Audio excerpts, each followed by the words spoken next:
insects are the most predominant, most diverse, numerous wildlife on the planet. Perhaps the mites may come close, but otherwise the insects will represent wildlife quite well. And they do most anything that we would want in an environment. Here we have a dragonfly that's a predator of mosquitoes, other flying insects. The larvae are predaceous in the water. They're also very good indicators of water quality.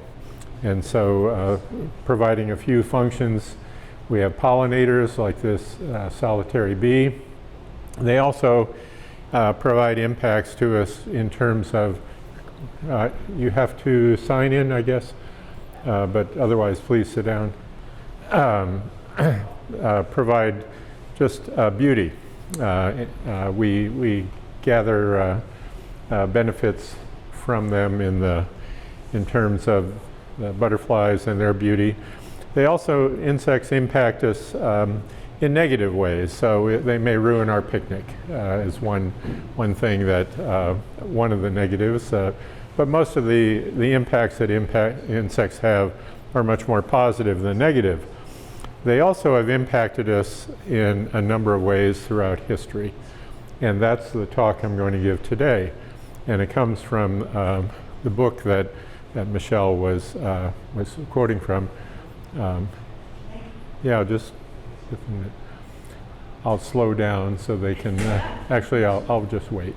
At this point, it's a good point to stop and start. If you are able to remember questions afterward, that's fine. If it's absolutely burning and you can't wait another moment, then you can interrupt me. But I tend to not look directly, and I will look over you, so I may miss it. Once these folks get in, I'll continue. So I was an entomologist. I retired 6 years ago. We moved to Oregon 3 years ago. Our daughter lives in Portland, and so that's why we moved here.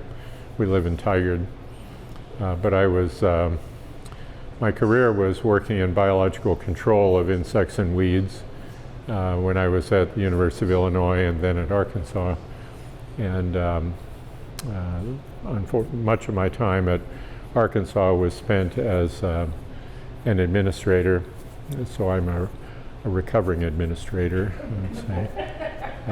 But the last 5 years of my career, I was able to teach, and I taught this large undergraduate non-majors class called Insect Science and Society. And it was absolutely the most fun I had in my career. I said if I wasn't with a bad knee, I would have run to that building 3 days a week because I couldn't wait to get there. And it really did give me joy. So what I'm talking about today came about as a result of that class, some of the lectures from that, which range from everything from a little bit of insect biology, but also things like insects in art, insects in music, insects in history, so a few things like that. So once, if you want to sit, I'll continue. And so this topic is talking about insects in history. It's not an insect talk, an entomology talk, it's really a history talk. But it's about a variety of ways that insects have impacted us throughout history. And this is the book that my colleague Ray Fisher and I wrote. Bit of advice, if you're ever going to write a book, choose a very good co-author, one who has a bundle of energy and can find the most arcane references possible. I was always in awe of where Ray found some of the references for the book. So published a few years ago, and we have copies of them if anybody is so interested. The talk I'll give today is about the 5 insects. I'm only going to talk about 4 of them. Most people know a lot about bees, and there are a number of other talks that will tell you about bees. So I'll concentrate on these others. Top left, the silk moth. Top right is the oriental rat flea, and the human body louse in the bottom left, and Aedes aegypti, or the yellow fever mosquito. And the outline that I'll follow then, starting sort of in that order, with silk, the producer of silk, the silkworm, and the silk roads, the historical part of this, connecting the silk roads and the silkworm to the plague, then looking at another plague player that you may not have known about or thought about, switching gears to talk about sugar, slavery, and the yellow fever, and then I finish with a connection to you. So what is silk anyway? It's absolutely beautiful, glamorous, lovely sheen to it, but silk is just moth spit. I don't mean it's made from moth spit. Silk is moth spit. Silk is two proteins in the saliva of the caterpillar of the silkworm moth. And it's these two proteins, fibroin and sericin, that are extruded from the caterpillar, and that is what silk is. In producing the silk, one of those proteins is stripped away, but it's those two proteins. So you ask, or somebody asked you that one time when you're wearing a silk shirt or something, just tell them it's nothing but moth spit. So the secretion comes from the salivary glands from the silkworm caterpillar. And if you were to dissect these out of the caterpillar and stretch them out, so the image here shows what it would look like if you were drawing it through a microscope. At the top you have these spinnerets, and that's where the silk is extruded, one pair of them. And if you were to extract them and stretch them out, they would measure 10 times the length of the caterpillar. So the full-grown caterpillar is almost 2 inches long. So these would be almost 20 inches long. And they make up half of the body weight of the caterpillar. So you have one pair of salivary glands, or excuse me, 3 pair of salivary glands. The silkworm has only 1 pair. Now in the silkworm, it makes up half of its body weight. So what percentage of your body weight do you think salivary glands? Half? Anybody think half your body weight? Maybe, how many? 3? 3, okay. Anybody? Half a percent. Half a percent? We're moving the right direction. In fact, it's 1/10 of 1%, whereas on the caterpillar it makes up half of their body weight. So your salivary glands are important to you. These on a silkworm caterpillar are hyper important because they produce the silk. So silkworm moths have been domesticated for several thousand years. The longest domestication of any animal historically started some 5,000 years before the Common Era. On the right, you see the ancestral silkworm, Bombyx manarina. And on the left is Bombyx mori, the silkworm from which we get silk. As you can see, it looks very little like its ancestor. It's huge. The large body means that it can't fly. It's also blind, and so it can't do the things that a stereotypical moth could do. It can't go fly to a light, can't fly into a flame. So nothing that a real moth can do. And actually everything about the silkworm moth for production of silk is managed by humans. They couldn't be doing this, even mating, without humans. So the female silkworm lives for just a few days. She produces some 500 eggs. Those eggs are placed onto, and it's still grown this way, these bamboo trays that are about 1 meter across. They're lined with leaves of white mulberry, which produces the best silk. And from egg to fully grown caterpillar, in about a month, the caterpillar will multiply its weight 10,000-fold. So extreme, all they do is eat all that time, eat and defecate. And so after that 30 days or so, the caterpillar is ready to pupate and spin a cocoon. And so it does so beginning with these 2 spinnerets, so moving its mandibles back and forth, or its head back and forth, and spins this silk at a rate of about 6 inches a minute. And it produces this cocoon, which is one single strand of silk, and it measures about 6/10 of a mile in length, so better than 3,000 feet of one strand of silk. For its weight, engineers say it's as strong as steel. Now, there aren't a lot of suspension bridges made out of silk, but if there were, they would be very lightweight and they would be as strong as steel. To produce the silk, then, you have to extract it from the cocoon. There's a living insect in there, so the insect is killed by putting it in steam.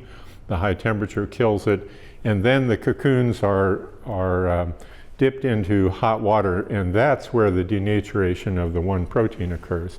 So fibroin, which is a sticky protein that keeps it together, all the silk and sticking to each other, is denatured, and so what remains is the sericin, and it's then gathered, the strand from this, and it's spun into silk, into thread.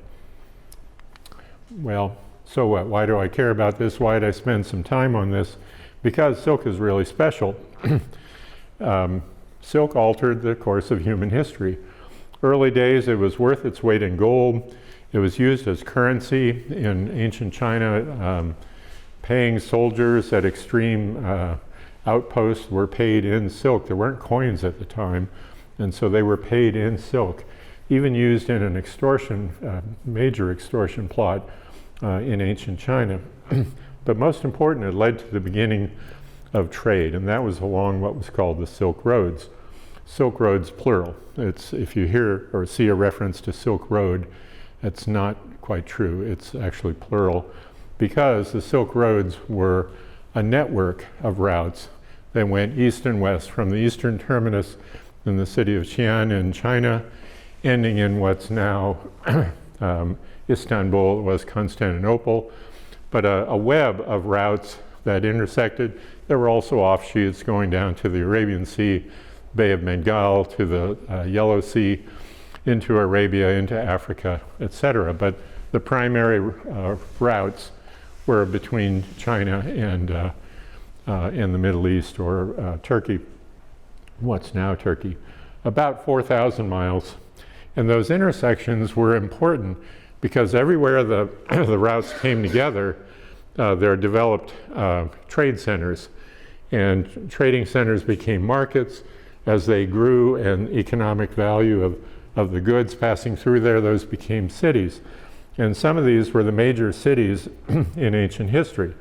Samarkand, which is in Kazakhstan, Baghdad in Iraq, Merv is no longer in existence. It was decimated by the Mongols. And then Kaffa in Russia, which is now where, very near where fighting going on between the Ukraine and Russia. And so at these trade centers, we had, there was a lot of wealth generated by the movement of these goods, took a lot of wealth to the Chinese empires. And as I say, it linked to Europe and Asia. It did so for a couple thousand years. Some of the goods and technology that were transferred, and I won't read them, you can read them faster than I can say them, but more important even than the goods were the Silk Roads allowed the movement of languages, religions, ideas, scientific advances, and that really knitted together cultures and also led to great advances throughout history. I'm going to come back to silk in a few minutes, but that, for now, that's the silkworm as a beginning. Obviously, I could, and I gave a talk not long ago for an hour just about silk and silkworm. So any one of these insects could do that. I'm only touching on the surface of them. Because Silk Roads were not only the routes of trade, but they were also the routes of death. And that is from the high deserts in Asia, the plague was moved around. And three major times, 3 different pandemics had occurred. The first of those in the middle 500s, called the Justinian plague, after the the emperor of the Byzantine Empire, Justinian, lasted about 200 years and is claimed to have killed about a quarter of the world's population. The second of these started in the middle 1300s, lasted about 300 years, and much more devastating, thought to have killed in the neighborhood of 100 million people. And the pandemic, or the plague, is often mistaken for the Black Death. The two are not the same. The Black Death is only a very short period during that second pandemic, only about 6 years, whereas the entire pandemic lasted some 300 years. But in a short period, that Black Death, 25 million died in just those couple of years.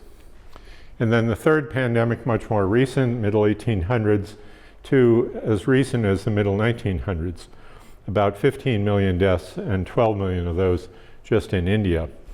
And the story of rats and fleas passing on the plague came out of the third pandemic. So everybody knows that rats caused the Black Death, but they didn't. The story is a lot more complicated than that. That's what I taught when I was teaching this class, and it wasn't until we wrote the book that we learned it was a lot more complicated, and rats really weren't the cause of the Black Death anyway. Each of these three pandemics also differed. In all of them, the plague was carried by, initially, the Oriental rat flea, but even before infesting rats, the flea was infesting these giant gerbils, or great gerbils, excuse me, that are not like the gerbils you may have had as a pet or your child or grandchild. These were good size, about 8 inches long and weighing about half a pound, good size animal living colonially in the high deserts. And those were the ancestors or the original hosts of the plague carrying fleas. The fleas later came in contact, or the gerbils, with rats, and then the fleas were moved to rats and they were carried along on the Silk Roads. But starting on the gerbils, moving by the rats, and moving east and west. The third pandemic, the plague actually went east rather than westward. From the high deserts, went to southern China and then to southeastern China, got to the coast in Hong Kong. There was a large epidemic, and a call went out to help with identifying what the cause was. 2 bacteriologists answered the call: Shibasaburo Kitasato from Japan, Alexander Yersin from the Pasteur Institute. Both arrived, both started studying, both discovered a bacterium. Kitasato actually found the wrong bacterium. Yersin found the actual one, and it's named after him now, Yersinia pestis. But Yersin also made a connection to rats. He saw there were dead rats, but in all of his recording of information, he didn't write down what species of rats these were. And it wasn't a connection to the fleas until some years later. Another Pasteur Institute biologist, Simone, and he found, well, he was in Karachi, what's now Pakistan, and there were large numbers of rats dying, and he was able to find from some of these rats fleas, and those fleas were carrying the bacteria, Yersinia pestis. But Simone did not identify either the rat species or the flea species, and so he just made a connection between these two. So during that third pandemic, absolutely, rats and fleas were involved. But the other two are a different story. The first pandemic in the middle 500s moved from Asia westward toward Constantinople. At that time, it was the largest city in the world with about 500,000 people. And somewhere between a third and half of them died within just a matter of months. There was nobody to bury. I mean, the descriptions of it are not pleasant at all. Over the entire pandemic, some 30 to 50 million are thought to have died. A lot was written about the plague at that time, but there was not any mention of rats at all. The second pandemic, about 800 years later, again moving westward, moved in this case from with the Mongols, who were moving around Asia and pillaging various towns, and they got to the city of Kaffa, a walled city that had been created by and populated by merchants from Genoa. And so it was a very wealthy city. The Mongols wanted the wealth that was there, so they laid siege to Kaffa. There's a wonderful urban myth that came out of this, that the Mongols who were infected by the plague, as their soldiers were dead or dying, that they were catapulted into the city to start another epidemic. It's a great story, makes wonderful imagery. It sounds like it ought to be a Monty Python skit. However, Mongols had no idea how the plague was spread. And so the idea that this was early bacterial warfare or biological warfare is just wrong. If they were launching anybody over city walls, they were trying to get rid of dead bodies, but probably not even that occurring. Nonetheless, an epidemic did start in Kaffa, and so those who were surviving were trying to flee the city. When they did, they took the plague with them. They crossed the Black Sea. They went first to Constantinople, and another epidemic began. The city can't catch a break. So the second time decimated, and that actually led to the demise of the Byzantine Empire. But continuing on, sailing ships from Constantinople throughout the Mediterranean to North Africa, throughout Asia and the Middle East, and everywhere ships landed, another epidemic, an infection began, and epidemics. And so this was where the Black Death began, and the movement into Southern Europe, it didn't occur universally throughout Europe. There were different areas that were hit worse than others, but within just a short period, some 25 million were thought to have died out of that total 100 million over the 300 years. The second pandemic, it did lead to the loss of the Byzantine Empire, and both the Catholic Church and the Islamic faith lost their absolute authority for a short time. The Church, Catholic Church, because the priests could not explain why a benevolent God was striking down all of these people. And in Islam, Muhammad had promised after the first pandemic that the plague would never enter the city of Medina. And it did. And so when your leader is saying something that's clearly not true, for a short period there was a loss of authority. It was also the first use of quarantine to stop disease spread, and this was in the city-state at the time of Venice. And they required any ships arriving to stay offshore for 40 days before they would allow anyone onshore. And this term was 40 giorni, which means 40 days. And that assured them that anyone coming offshore was not ill, because they would have been sickened before then. And so this is continued on to when now we have the word quarantine that derived from that. Also, you have the emergence of the middle class, because those serfs and servants to landowners, as many of them died, those that were surviving were the only ones available to plant and harvest crops for the landowners, and so they were able to exact power and get higher wages for their work. And the higher wages allowed them to purchase land, and as landowners begin what became the middle class. Also, the wealthy that survived gave back, and so they were giving money to artists, to painters, writers, architects, etc. So you have during the Black Death, or during the plague pandemic, the beginnings of the Renaissance. But again, even though this lasted 300 years, killed 100 million people, no mention of rats. So why was the plague going so fast? And if there wasn't any mention of rats, what was it? It was body lice. Through the first and second pandemic, body lice moved, they directly spread the disease, and they moved at the speed of humans. Whereas with fleas, they would have to return to a rat in order to reproduce, and the next generation develop and go back to a human host. The fleas couldn't reproduce on humans at all. And so the body lice are a paper published in about 2020 suggesting that was giving some pretty good evidence for those being what was spreading the plague in the first and second pandemic. Third pandemic, definitely fleas and rats, but not the first two. But lice have their own stories themselves. We've always been the hosts of lice.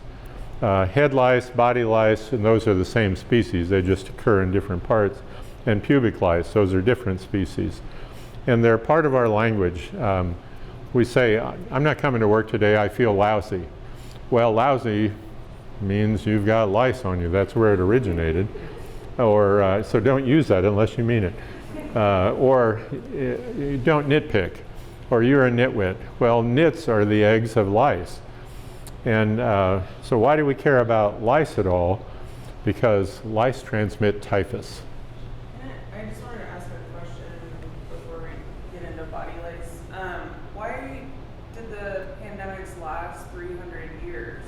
Like that seems like a really long time. Is it just because of population density and lack of medical treatment? Well, or that it was just kind of slowly spread from area to area and then started its own little pandemic center? The question was for the camera, why did the pandemics last about 300 years? Yeah. What took them so long? And it's a combination of all the things you said. There were pockets of areas that were not all infected or that hadn't been reached because it didn't kill everybody in Europe. Even though there was movement of humans, they didn't move universally, and there were areas that were more isolated, not reached by other humans. And there wasn't any medical care for it. The doctors at the time were, they had no idea what this was. I mean, to the point doctors didn't want to get close to the victim. They would take the pulse of a victim by using a stick. They'd hold the stick against you can imagine how accurate that was.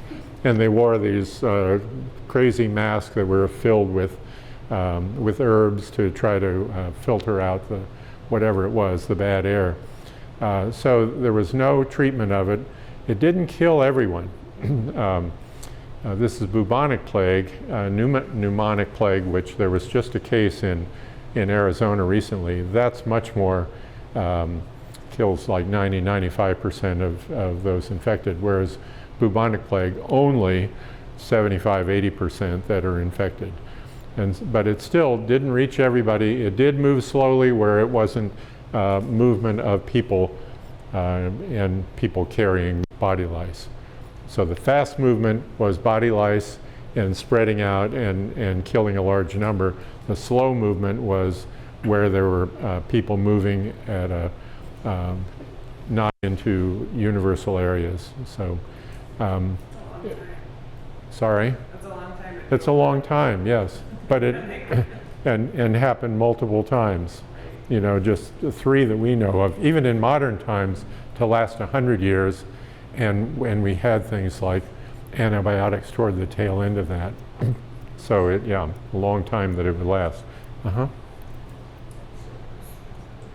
Do we know how to take care of this now? The question, do we know how to get rid of it now? If it's caught early, there are antibiotics. It's a bacillus, and yes, it can be treated. Like fleas or like fleas that are on like pets transfer COVID to us? No, the question are pets. Or does it depend on the virus? It's, first of all, the question is, can they be transmitted by pets? Not unless you have pets like marmots. There are a few. Well, by the fleas. Well, it depends on the fleas. There aren't many fleas that can carry the plague. It's not a universal thing. Only a few fleas. Different types of them.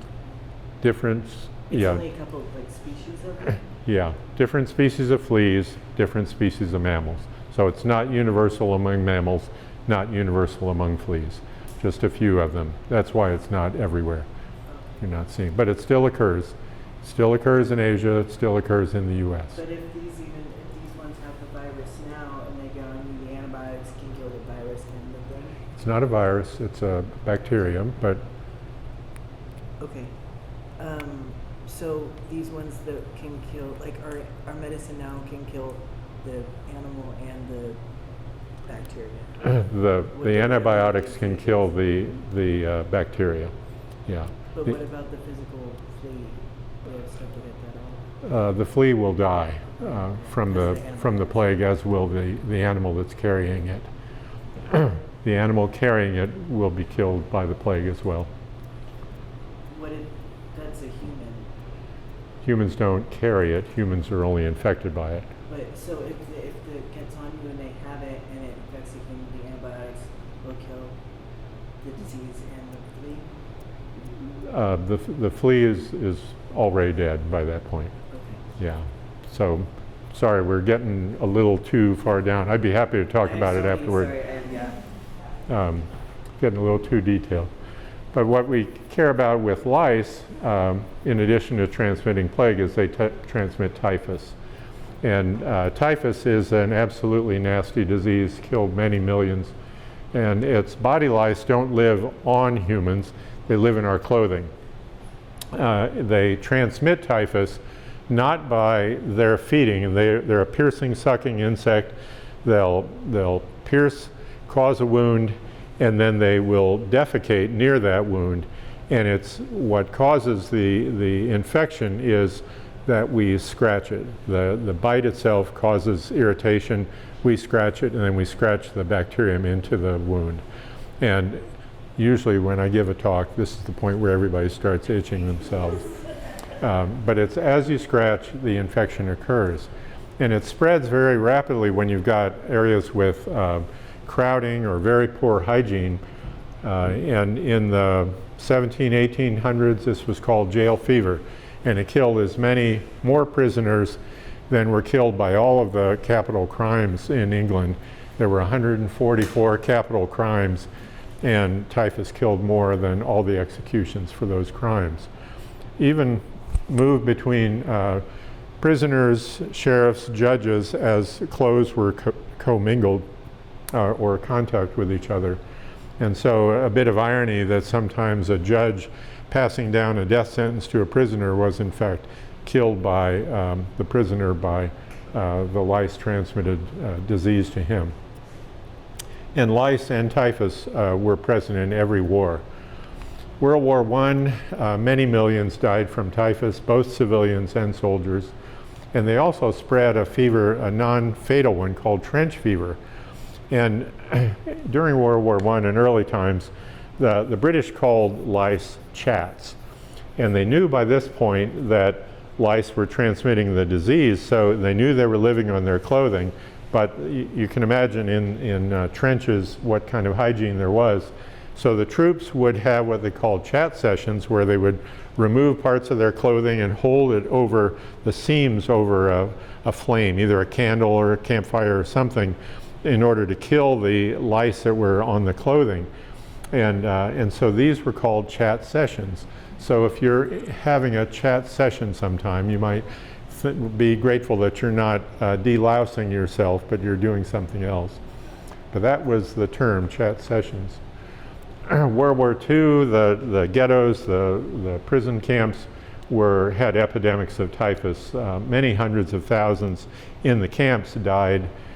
The author Anne Frank and her sister Margot died from typhus in one of those camps. And then after the war, there were several near epidemics in Europe of typhus, but those were averted because of this new chemical that came along called DDT. And it was an absolutely appropriate use of DDT because it killed the lice and it stopped any epidemic in its tracks. In history, any of you of Irish origin? Okay, so you know about the movement, the emigration to North America because of the potato famine. And that famine was worsened because of typhus, because the lower class was hit the hardest. They were the ones that were already malnourished and and living in dire poverty, so they were referred to as the unwashed masses.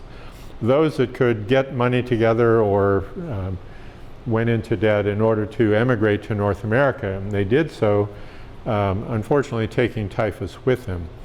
And they sailed on these ships that were not meant to carry passengers. Many of them were converted timber ships, but they were called coffin ships because they, as the image shows here, the passengers were crowded into terrible conditions, unsanitary, very little light, not much water, not much food, no waste disposal at all. And when the typhus infected that, it just raged through the passenger manifest. The irony of being called coffin ships is those that were killed were not buried in coffins. They were thrown overboard before they arrived. Or when they arrived to the New World, and this was primarily in Canada, they were offloaded into what were called fever sheds, where they were either they were burning up with fever. They either were they survived or they died, and many thousands died in those sheds as well. And so, what we learned out of body lice, the importance of cleanliness and sanitation, absolutely could stop typhus in its tracks. First public health programs began in the early part of the 20th century in Germany, recognizing that treating the disease required treating poverty and viewing medicine as a social science to take care of the patient in their home setting. But the movement of body lice and typhus to the Americas takes us to the next insect, which was the yellow fever mosquito, Aedes aegypti. So yellow fever was important in a number of ways, impacted history in terms of epidemics in the US, the outcome of the Spanish-American War, building the Panama Canal, and slavery. And all of that was because of sugar. Because sugar, originating in South Asia, was moved along the Silk Roads, moved to westward to the Middle East, to the Mediterranean. Italians were growing sugar not very effectively. The Portuguese took over and became much more efficient and dominant, and they moved sugar production out of the Mediterranean onto islands off the coast of Africa. And it was at the time when Portugal was exploring the coast of West Africa, and they began taking African slaves in the early part of the 1400s. And so movement of African slaves onto some of those islands, the first of those being the island Madeira, and that was the first use of West African slave labor. But as the Portuguese tried to ramp up their sugar production, Madeira wasn't ideal. They moved further south, a little bit more tropical islands, São Tomé and Príncipe, and then even further south off of Angola. And from there, where they were gathering takings, Africans for slaves, they moved them across the Atlantic. They had by this time discovered Brazil, moved into northern South America, and discovered it to be a prime place to be able to grow sugar. So they moved sugar production and slaves to the Americas. So beginning in the northern South America and then moving into the Caribbean. And the slave ships also took yellow fever mosquito and the virus. In this case, it is a virus rather than a bacterium, to the Americas. And the first of the epidemics was in the Caribbean, actually on the Yucatan Peninsula. There was another smaller epidemic on, I think it was Barbados, one of the islands in the southern part of the Caribbean. And the mosquitoes were able to get to the New World. They survived because this is a tree cavity mosquito, and it lays its eggs in nature in a cavity of a tree and above water level. And when rains came and the waters rose in the cavity, getting the eggs wet, the eggs would then hatch and start the cycle all over. Well, these mosquitoes were laying their eggs on the inside surface of water barrels. And so there, as water would slosh around, some of the eggs would hatch. It would perpetuate the yellow fever as the ships went across the Atlantic. But when the ships got to the New World and the barrels were filled with fresh water, the mosquitoes, the eggs hatch, the larvae develop in just a matter of days, and were able to find infected people with yellow fever, and they passed it along, and that's where infections and epidemics followed as a result of this. From the Caribbean, yellow fever moved to the U.S., the late 1700s. 1793, Philadelphia was then the capital of the U.S., and an epidemic there killed 10% and caused the government to flee. Washington got out before he became ill. Alexander Hamilton was sickened but survived. And a number of epidemics that occurred in the early part of the U.S., especially in southern states. So Savannah, Georgia, New Orleans had epidemics quite frequently. But nobody knew what it was. They thought it was just bad air. In fact, the word malaria means bad air in Italian or Latin, maybe both.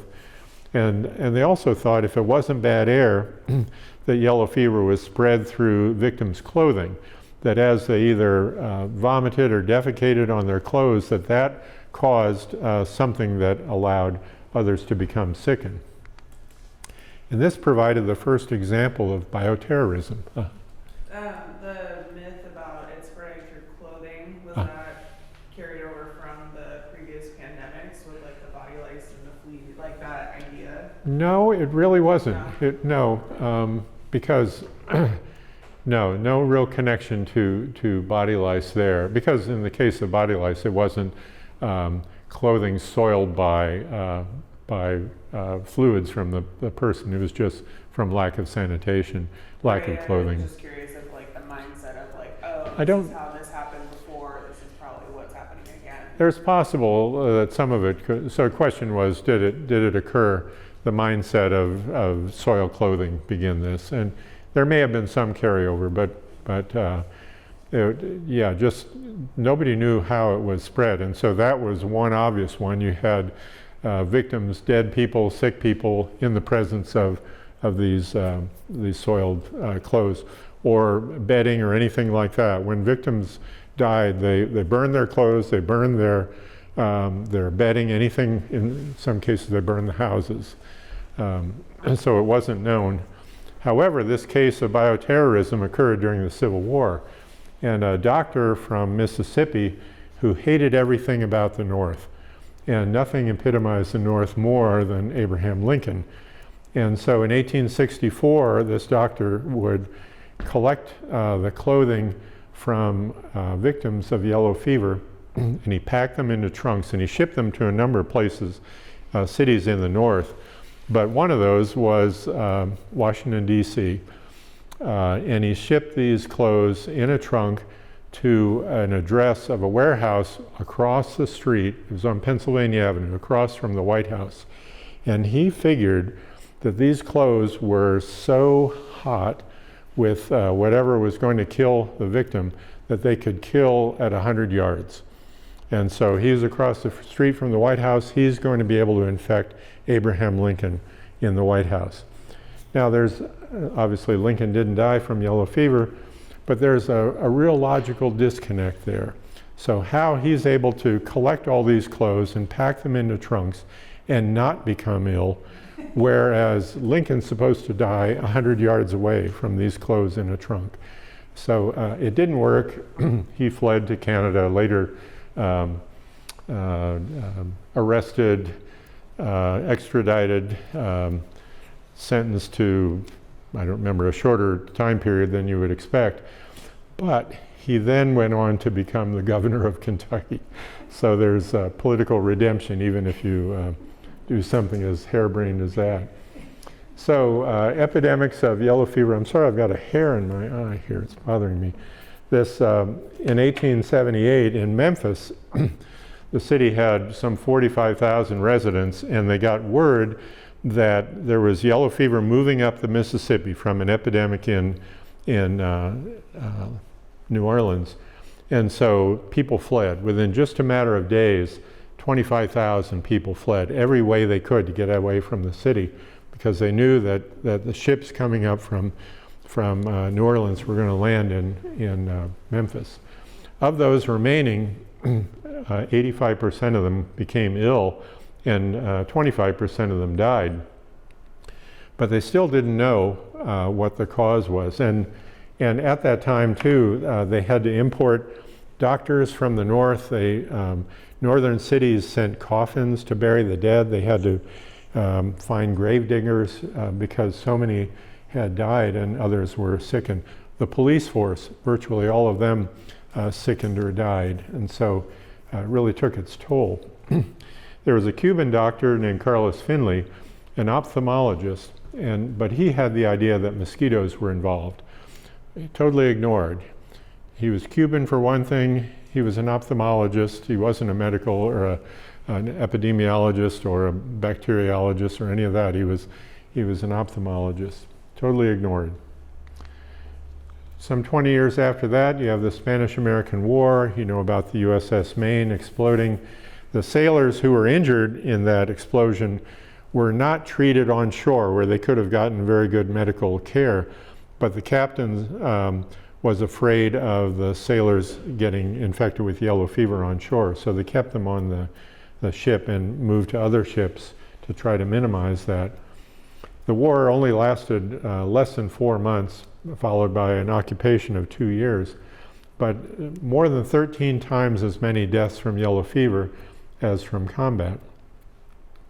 Theodore Roosevelt, of Rough Riders fame, returned all of his elite combat troops to the U.S. in order to avoid them getting yellow fever. Now, we all know, or you've seen the pictures of Theodore Roosevelt and his Rough Riders racing up San Juan Hill, and many of the images show them all riding horses to combat the Spanish. However, when Roosevelt and his troops left Florida for Cuba, only one horse accompanied them, and that was Roosevelt's horse. So all of the rest of them were on foot. So when they went up San Juan Hill, it was Roosevelt was a rough rider. All the rest were, I called them rough walkers, because they were on foot going up the hill. So a bit of a myth accompanying that.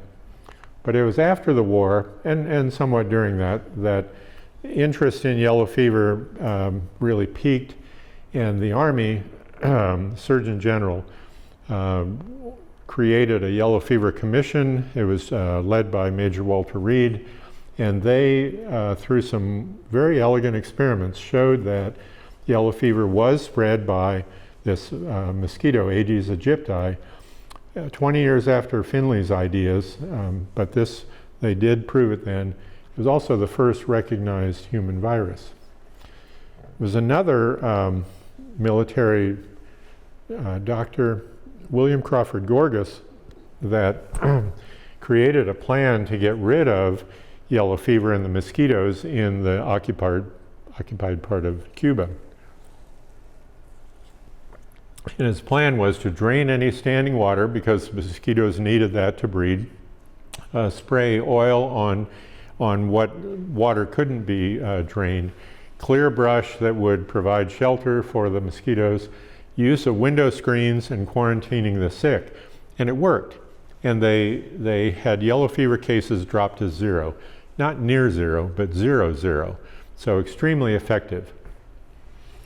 While this was going on, and even before, we have a parallel time, the French trying to dig a canal across the Isthmus of Panama. And it was yellow fever that stopped the French. They began this in the 1880s, but about a third of their workers were killed, either by yellow fever, some to malaria, but mostly yellow fever. And the workers bailed out. They quit, and the French quit the project. And it languished for about 10 to 15 years until after the Spanish-American War, and the U.S. recognizing the value of a canal that would connect the oceans. So the U.S. took this over, began in 1902. During that year, some quarter of the workers deserted, just fearing yellow fever after infections began. And some 21,000 workers hospitalized for mosquito-borne diseases just in 1 year. But William Crawford Gorgas took his plan to Panama. The same thing, drain, spray, clear the brush, window screens, quarantining. But he also had, because of all the power and money of the military, they used 120 tons of pyrethrum. Pyrethrum is derived from chrysanthemums, so 120 tons of this is a boatload of pyrethrum. 300 tons of sulfur and 50,000 gallons of kerosene a month. And it worked. They knocked the cases down almost immediately, and then soon to very near zero. Not exactly zero, but very near. And still today, the canal zone in Panama, you don't need yellow fever shots if you're going to be just in the canal zone. So his plan succeeded. They defeated yellow fever. And the impacts of this, slavery was definitely worsened because of yellow fever, because slaves were dying from the fever, so it created a need for more and more slaves to be shipped to replace them. It killed countless civilians, troops affecting the war, killed many of the Spanish that were resident in Cuba, more so than it did kill the U.S. troops, but affected the outcome of that war and post-war. But defeating it led to completing the canal. It took about 10 years, cost $375 million, and about 6,000 died. But had Gorgas's plan not been put into place, they're estimated may have killed some 75,000 just to build the canal. As a result, though, the U.S., because it had a global navy, became a global power. So if you're hearing about this, though, you never heard of Carlos Finley, probably never heard of William Crawford Gorgas, but you probably heard of Walter Reed. You may not have heard of him through this, but you probably heard of him through this, Walter Reed Medical Center, named for him. Okay. I'm going to go through two things to end this. The first is a quick story about Napoleon, the only military leader defeated 3 times by insects. The first of these in their campaign in Egypt and Syria, where an army of 40,000 was depleted greatly by the plague, and that being carried by fleas in that case, not by lice, but fleas. They lost more troops than they did to the opposing armies. It's the first time. Second time in Haiti, in late 1700s, early 1800s, Haiti was the second most wealthy entity in the New World because of sugar. The slaves that were growing the sugar had a revolt. Napoleon sent some 40,000 troops to Haiti to put down the revolt, and some 60% of those died from yellow fever. So France gave up on Haiti and the New World. They sold almost all of their territory, what became called the Louisiana Purchase, you see shown there. When I would give this lecture in my class in Arkansas, I said, the reason I'm not giving this lecture in French is because of that mosquito. Otherwise, Arkansas would still be in France. So the second time. Third time was in Russia. That when Napoleon invaded Russia, in the Grande Armée, some 650,000, returned the next year with only somewhere between 40 and 100,000. There are different accounts of this. Most of them ill, died from starvation, cold, and especially typhus. And when someone died, especially because of the cold, the uniforms, any clothing were removed to keep the others warm. When they did that, they were removing the clothes that had lice in them. And so lice spread the typhus to those that hadn't yet been sickened. So some 200,000 of his troops died from typhus. It was even more deadly than the Russian army to them. So 3 times defeated by creatures less than half an inch long. Finishing the connection, silk to you. So silk being woven especially by hand and then by these early looms. in the early 1800s something called the jacquard loom that allowed for large-scale weaving, repeatable patterns, really improved weaving from the hand looms. And that it accompanied this by having wooden cards that had holes drilled in them, and as those holes or the cards went through the loom, it had hooks in them that would drop through the holes and grab the silk thread and pull it up. And so it was be able to create a pattern, and as it went through, you had the pattern moving down on the fabric as the silk went through the loom as well. And it was, it led to the first worker revolt back in the early 1800s in France. But later in the 1800s, an American named Herman Hollerith knew about this technology, and he was hired to oversee the 1890 census. And so he adapted this technology, these wooden cards, applied it using paper or cardboard, and in which these had holes punched into them, and each hole corresponded to specific census data. These cards were fed into a machine that had electrical wires on both sides, and where the card went through and a hole was punched into the card, and an electric charge occurred, and that was recorded, a signal transmitted, and that was tabulated, the information tabulated on a machine that Hollerith also invented.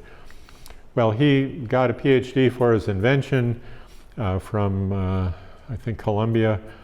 He founded a company called the Tabulating Machine Company that later merged with 3 other companies, and they changed their name to International Business Machines Company. That company, IBM. And so the connection going from silk, created by the silkworm, to being woven by hand, to the jacquard loom and its wooden cards, to the paper cards going through a tabulating machine, going to IBM, to these mainframes and large computers down to small personal computers, and personal computers being the ancestor of the smartphone. So if you were my students and you were on your phone while I was giving the lecture, I'd say that was the connection between you talking on your phone and me lecturing about silk. So we began with the silkworm, the silk roads, the insects that carried diseases, defeated generals, had a number of impacts on society, on medicine, on economic and military powers, and I would say still affect you today. So we'll quit there. Okay.